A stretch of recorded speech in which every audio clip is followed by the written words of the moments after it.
എന്താണ് വിജയദശമി എന്നല്ലേ? ധർമ്മരാഷ്ട്രമായ ഭാരതത്തിൻ്റെ പിറന്നാളാണ് വിജയദശമി.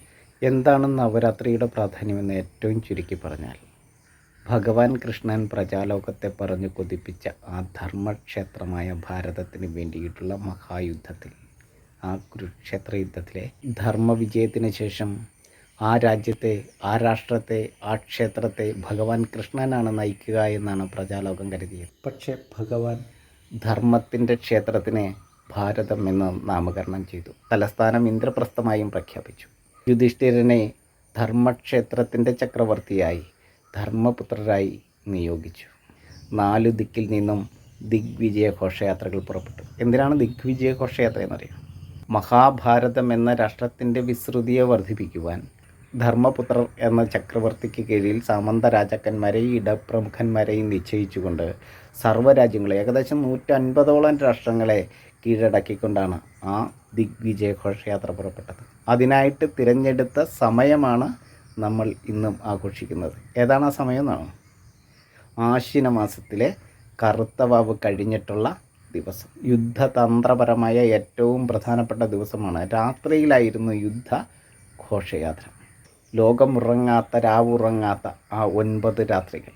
ഇന്ദ്രപ്രസ്ഥത്തിലേക്കുള്ള 4 ദിഗ്വിജയ ഘോഷയാത്രകൾ. കിഴക്ക് നിന്ന് ഭീമൻ, തെക്ക് നിന്ന് സഹദേവൻ, പടിഞ്ഞാറ് നിന്ന് നകുലൻ, വടക്ക് നിന്ന് അർജുനൻ. പൂർവ്വ ദിഗ്ജയ കാരണൻ ഭീമൻ, ദക്ഷിണ ദിഗ്ജയ സാരഥി സഹദേവൻ, പശ്ചിമ ദിഗ്ജയ നായകൻ നകുലൻ, ഉത്തര ദിഗ്ജയം അർജുന ഗർജനം. അങ്ങനെ 4 ദിക്കിൽ നിന്നും രാവിനെ കീറിമുറിച്ച് ധർമ്മത്തിന് വേണ്ടിയിട്ടുള്ള ആ ദിഗ്വിജയ ഘോഷയാത്രകൾ ഇന്ദ്രപ്രസ്ഥത്തിലേക്ക്.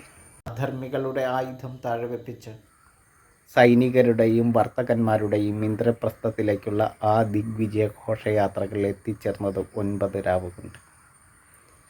ആ മഹദ് ദൗത്യത്തിന് ശേഷം 10ാം നാൾ വിജയദശമി. ഭഗവാൻ കൃഷ്ണൻ പ്രജാലോകത്തെ പറഞ്ഞു കൊതിപ്പിച്ച ധർമ്മരാഷ്ട്രത്തിൻ്റെ പിറന്നാൾ.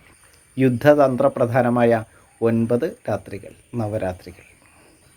10ാം നാൾ വിജയദശമി. ധർമ്മക്ഷേത്രമായ ഭാരതത്തിൻ്റെ പിറന്നാൾ.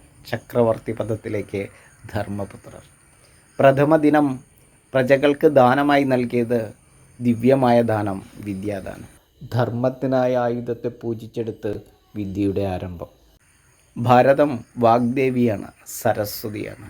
സരസ്വതി അറിവാണ്, വിദ്യയാണ്. അമ്മ ഭാരതാംബയാണ്. പ്രജാലോകത്തിന് ധർമ്മക്ഷേത്രമായ ഭാരതത്തെ സമ്മാനിച്ച കൃഷ്ണൻ്റെ ഓർമ്മകൾക്ക് മുന്നിൽ ലോകസമാധാനത്തിന് വേണ്ടി നിലകൊള്ളുന്ന ഭാരതാംബയുടെ പിറന്നാളിന് നേരുന്നു അഭിമാനത്തോടെ വിജയദശമി നവരാത്രി ആശംസകൾ.